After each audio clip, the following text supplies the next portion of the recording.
देखिए, आज वो कहते हैं ना, अंग्रेजी में कहावत है, all roads lead to Rome. आज all roads lead to Islamabad, but with a siren, क्योंकि पाकिस्तान की बात हो रही है।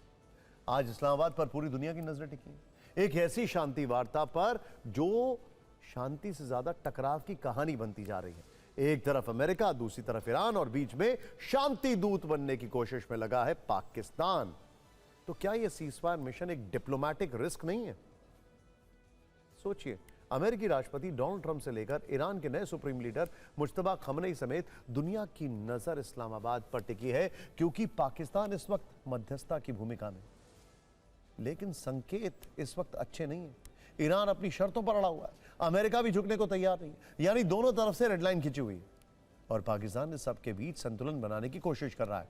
इस्लामाबाद में शांति वार्ता से पहले एक तरफ से एक संदेश आया, जिससे यह साबित हो गया कि पीस टॉक्स में कूटनीतिक पारा हाई रहने वाला है। ध्यान से देखिए, इस्लामाबाद लैंड करते ही अमेरिकी उपराष्ट्रपति जेडी वेंस ने कहा कि ईरान गंभीरता से बात करे। शांति वार्ता को होस्ट कर रहे शहबाज शरीफ ने कहा, यह दुनिया के लिए मेक और ब्रेक वाला पल है, यानी अगर समझौता हुआ तो दुनिया में शांति आएगी, और अगर नहीं हुआ तो पश्चिम एशिया में विनाश निश्चित है। दूसरी तरफ ट्रंप ने अपने इरादे साफ कर दिए हैं, ईरान नहीं माना तो भयानक हमले होंगे।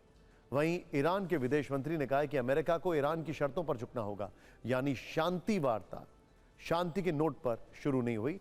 सभी के बयान में युद्ध वाले तेवर ज्यादा दिखाई दे रहे थे।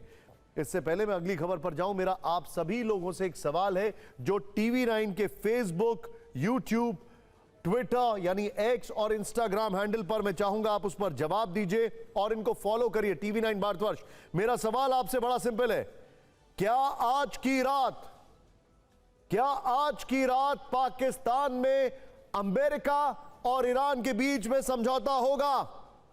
मेरा सवाल मैं फिर से रिपीट कर रहा हूं, क्या आज की रात पाकिस्तान में अमेरिका और ईरान के बीच में शांति समझौता हो पाएगा? मुझे जवाब दीजिए। लेकिन इससे पहले मैं आपको बता दूं, बहुत सारी खबरें आ रही हैं। यूएस ईरान के बीच फिर वार्ता शुरू, बड़ी खबर।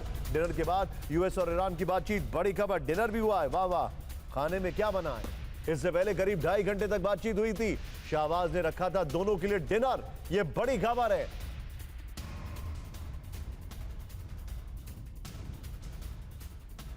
एक और बड़ी खबर, यूएस ईरान वार्ता पर सबसे बड़ी खबर, रात में दोनों देश के डेलीगेशन वापस नहीं जाएंगे, इस्लामाबाद में रुकेंगे यूएस और ईरान के डेलीगेशन। आपको बताना चाहूंगा, यूएस का इतना कोई सीनियर 11 साल के बाद पाकिस्तान आया।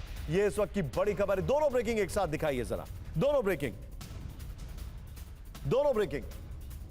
ये इस वक्त की बड़ी खबर मैं आपको दिखा रहा हूं, ये दोनों ब्रेकिंग आपके सामने। वार्ता शुरू हो गई है, आज रात कोई भी वापस नहीं जाएगा। एक और बड़ी खबर जो मैं आपको दिखा रहा हूं, बड़ी खबर, कल भी यूएस ईरान की वार्ता संभव है।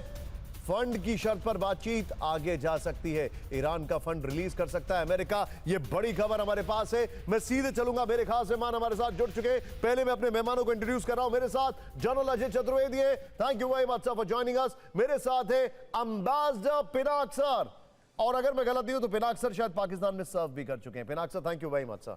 मेरे साथ खास मेहमान गुलाम अब्बास है, जो कि हमें खबर देंगे। लेकिन इस वक्त मैं आपको बता दूं, आपके सामने जो मेरे पास रिएक्शंस आ रहे हैं, मैंने सवाल पूछा था कि आज समझौता हो पाएगा, नहीं होगा। राज टेक्नोलॉजी कह रहे हैं, मैंने आपसे ये सवाल पूछा था और इस पे आप फेसबुक, ट्विटर, यूट्यूब, इंस्टाग्राम पर जवाब दीजिए।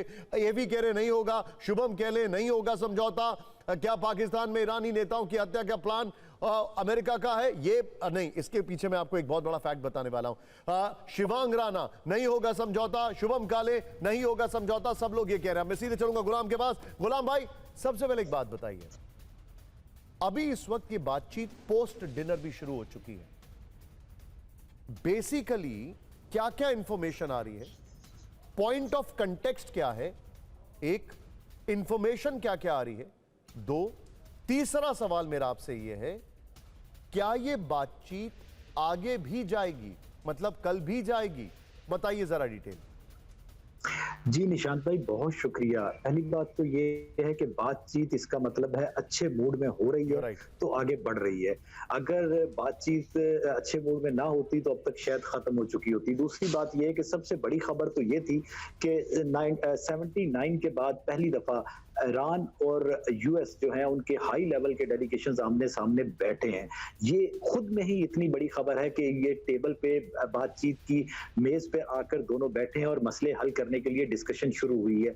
पॉइंट्स 4 पॉइंट्स जो हमें सोर्सेज से पता चले थे कि ईरान जिनसे पीछे हटता हुआ दिखाई नहीं दे रहा था, वो थे कि एक तो ईरान के ऊपर दोबारा हमले नहीं होंगे, दूसरा स्टेट ऑफ हॉर्मुज की का कंट्रोल ईरान के पास रहेगा, उसके बाद तीसरा पॉइंट था कि ईरान के जितने एसिड्स हैं उनको डीफ्रीज किया जाए, और चौथा पॉइंट था कि लिबनान समेत बाकी जगहों पर भी सीज फायर हो। तो मुझे ऐसा लग रहा है, मेरे पास जो खबर है, जो हमने सोर्सेज से पूछने की कोशिश की है, मूड से ऐसा ही लग रहा है कि दो पहले बड़े पॉइंट्स जो थे जिसमें जो एसिड डीफ्रीज करने की बात थी, कतर और साउथ अफ्रीका में तकरीबन लगभग 8 बिलियन के करीब एसेट्स हैं ईरान के, वो डीफ्रीज होने जा रहे हैं। और मुझे ऐसा लग रहा है कि लिबनान के इशू के ऊपर भी ब्रेक थ्रू जो है वो हो जाएगा। उसके बाद ये तो थी ईरान की साइड, लेकिन अगर अमेरिकन साइड की बात करें तो मुझे जो आगे बातचीत इसके अगले फेज दिखाई देते हैं, अगर ये बातचीत सफल होती है तो ये कल तक भी चलेंगी, और ये दोनों जो डेलीगेशंस हैं ये पाकिस्तान में ही स्टे करेंगे और इसको आगे लेके चलेंगे।